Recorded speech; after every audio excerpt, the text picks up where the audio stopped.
अखंड ज्योति अक्टूबर 2021। सच्चा तपस्वी कौन? एक व्यक्ति बहुत गरीब था। वह अपने परिवार का पालन पोषण बहुत ही मुश्किल से कर पाता था। कड़ी मेहनत और पुरुषार्थ के बल पर उसने धीरे धीरे काफी संपत्ति अर्जित कर ली और वह अपने गांव का सबसे अमीर व्यक्ति भी बन गया।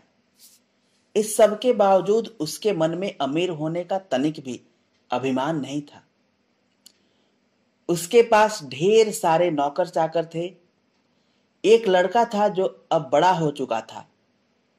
उस व्यक्ति ने अपने घर की सारी जिम्मेदारी अपने पुत्र को सौंप दी और स्वयं अपना समय भगवत भजन में बिताने लगा। वह व्यक्ति अपने मकान से कुछ दूर जंगल में एक कुटिया बनाकर तप करने लगा और बीच बीच में घर जाकर अपने पुत्र का मार्गदर्शन भी किया करता। एक दिन देवर्षि नारद उस जंगल से होकर गुजर रहे थे कि तभी उनकी नजर उस व्यक्ति पर पड़ी और वे वहीं रुक गए। दोनों में परस्पर संवाद आरंभ हुआ। उस व्यक्ति ने अपनी आध्यात्मिक अभिरुचि के अलावा अपने घर परिवार धन वैभव के विषय में भी देवर्षि को विस्तार से बताया। इस व्यक्ति की तपस्या में कितनी गहराई है। यह इस वन में रहकर तपस्वी होने का कहीं स्वांग तो नहीं रच रहा। यह जानने हेतु देवर्षि ने उस व्यक्ति की परीक्षा लेनी चाहिए। प्रथम भेंट में वे उस व्यक्ति का कुशल क्षेम जानकर ही वहां से चले गए। कुछ दिनों बाद देवर्षि फिर उससे मिलने जा पहुंचे। उन्होंने देखा कि वह व्यक्ति ध्यान में डूबा हुआ है। कुछ देर की प्रतीक्षा के उपरांत जब वह व्यक्ति ध्यान से बाहर आया तो उसे देवर्षि ने चेताया कि आपके मकान में भयंकर आग लग गई है और कुछ ही क्षणों में आपका सारा धन वैभव जलकर राख हो जाएगा। देवर्षि की इस सूचना को सुनकर भी वह व्यक्ति मंद मंद मुस्कुराता रहा। वह समत्व भाव से स्थिर रहा।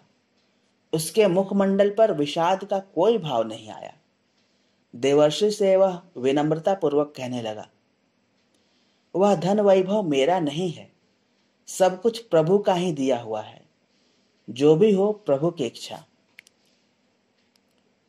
प्रभु जो भी करते हैं अच्छा ही करते हैं। वैसे भी घर पर कई लोग हैं जो धन वैभव को बचाने के लिए पर्याप्त हैं। मैं उसकी चिंता क्यों करूं? देवर्षि उसकी बातें सुनकर बहुत प्रसन्न हुए और वहां से चले गए।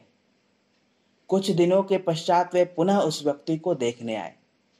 चिर परिचित स्थान पर जाकर उन्होंने देखा कि वह तपस्वी उस कुटिया में नहीं है। देवर्षि को पुनः से उस व्यक्ति की साधना की प्रामाणिकता पर संदेह हुआ। अस्तु उसे खोजते हुए वे उसके गांव पहुंच गए। उन दिनों उस क्षेत्र में भीषण अकाल पड़ा था। सभी प्राणियों का भूख से बुरा हाल था। उस गांव में पहुंचते ही देवर्षि ने देखा कि उस तपस्वी के घर पर भूखे नंगे दीन दुखियों का जमघट लगा हुआ है। भीड़ को चीरते हुए वो आगे पहुंचे तो उन्होंने पाया कि यह तो वही व्यक्ति है जो अपनी तपस्या छोड़कर यहाँ लोगों को अपने हाथों से राशन पानी धन सामग्री आदि बांटने में लगा है। उन्होंने यह भी देखा कि वहां से कोई भी खाली हाथ नहीं जा रहा है। सभी मुस्कुराते प्रसन्न होते हुए जा रहे हैं। देवर्षि उस व्यक्ति के सेवा भाव से अति प्रसन्न हुए और बोले, वत्स, तुम्हारी तपस्या हर दृष्टि से उत्तम है। तुमने वास्तव में अध्यात्म को सही अर्थों में अपनाया है। वह तपस्या भी क्या जिसमें मानव मात्र के कल्याण की भावना न हो। अपनी बात आगे बढ़ाते हुए नारद कहने लगे, वत्स, संसार में धनवान होना बुरी बात नहीं है। इससे तो बहुत से शुभ कार्य हो सकते हैं। इससे लोगों का कल्याण व उपकार हो सकता है। बुराई तो धन के अभिमान में डूब जाने और उससे मोह करने में है। तुम में न तो धन वैभव का अभिमान है और न ही अपनी तपस्या का अभिमान है। तुम वास्तव में सच्चे अध्यात्मवादी हो। तुम्हारे जैसे के लिए वन और राजमहल दोनों एक समान ही है। उस तपस्वी ने देवर्षि का बड़ा आदर सत्कार किया। देवर्षि ने अपना आशीर्वाद देकर उससे विदा ली। समाप्त।